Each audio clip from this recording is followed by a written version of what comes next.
There is nothing wrong with your television set. Do not attempt to adjust the picture. No one is controlling this transmission. Sadly, Chiltern Wonderland 50 didn't go to plan, and unfortunately I took very little footage up to the moment we actually got timed out at Ipstone, but here's what we did get. Usual kit checks.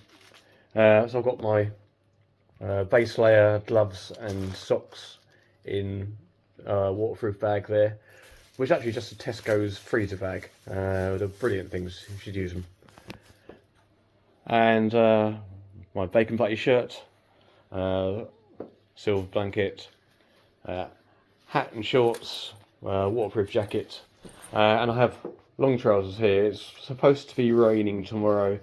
I will decide on the morning whether or not I'm actually going to use it. Backpack with water capacity for 1 litre and my walking poles. My go-to Science and Sport Go gels, which are brilliant things. A snood, because who doesn't like to look cool when they're running? You don't look cool in these things. These are the socks I'm going to start off running in, which are twin skinned, comfortable as hell. I love them. Collapsible cup, in need of replacement. It will do for tomorrow. Main torch, spare batteries for spare torch, and power bank. And that is the gear, so we're all set for tomorrow. And Emma is sorting her gear out now. Well, Emma and I have registered, and here's all the hundreds of people ready to start. We've got about 15 minutes before the briefing, and I'm going to go off and use the loo. Front to the back, we're all just as important as each other. You need to look after each other out there, especially on this course. It's called Wonderland because you're through these beautiful remote valleys and these single track trails and these really quiet villages. Access isn't the easiest. Unbelievably, a guy running in the top 10 back in 2017 had a stroke out on the course and needed helicopter evac. It's the closest we've ever come to the worst situation for us. It's not impossible. You never think it's going to happen to you or the runner in front of you, and it's not easy to get to you quickly. So make sure you look after each other. You've got 2 phone numbers. The race HQ.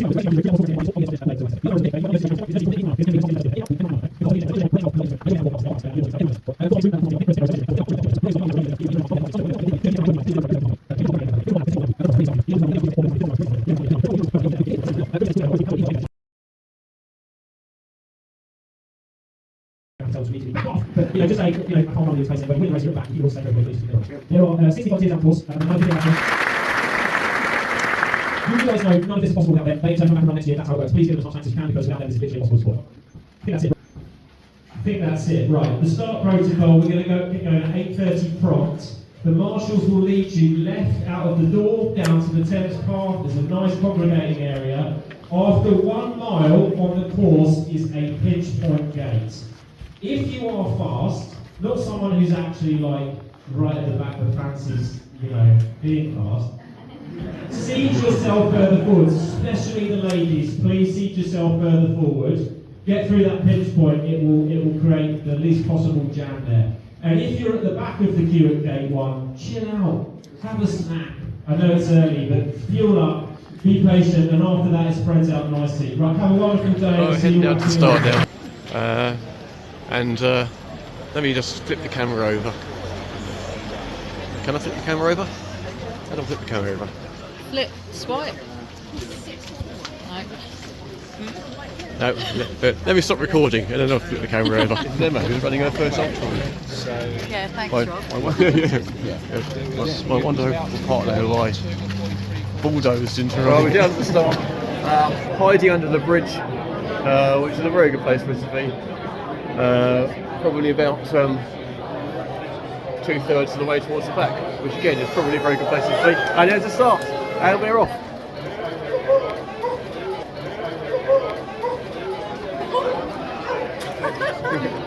How fast are you? I realised I hadn't actually recorded anything there. Oh.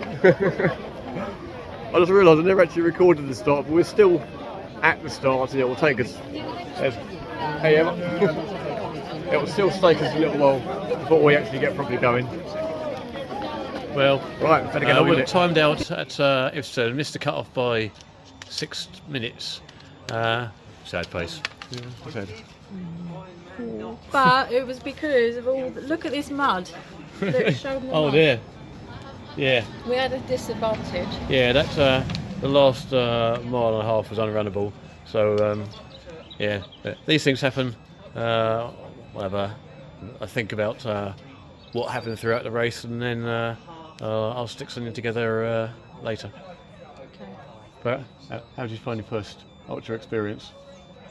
It's the hardest thing I've ever done in my life. Yeah, but I mean, It was good fun though. Yeah, I mean, we got a marathon out of it. Yeah, exactly. So yeah, it's an experience. That's what we can say. Okay, signing off then. What went wrong? Checkpoint 1, Toker's Green, we were on target. We were up against it a bit at checkpoint 2, and I managed to pick up a niggle around 15 miles. Nothing too serious, but it slowed me down, and since Emma and I decided to run it together, it slowed her down too.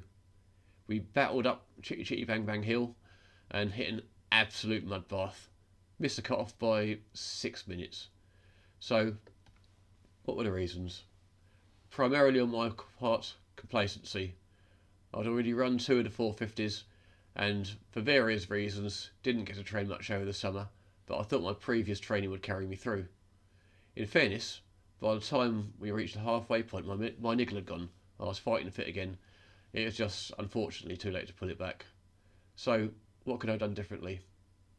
Well, more training for one.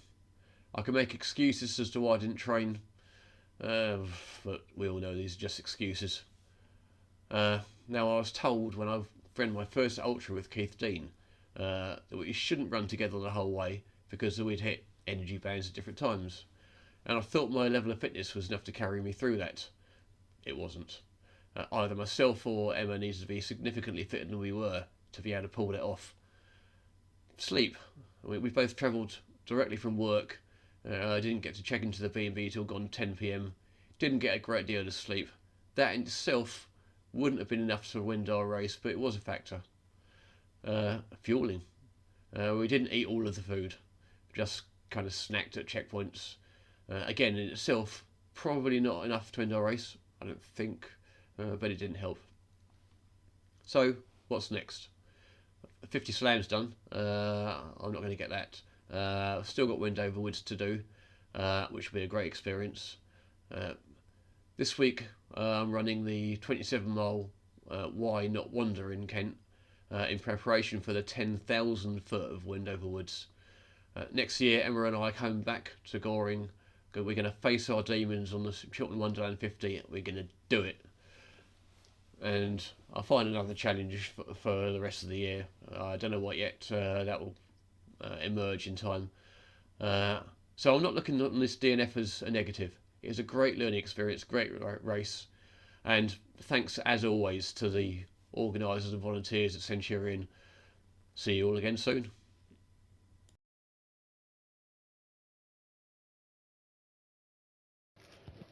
Right, Emma and I have checked in.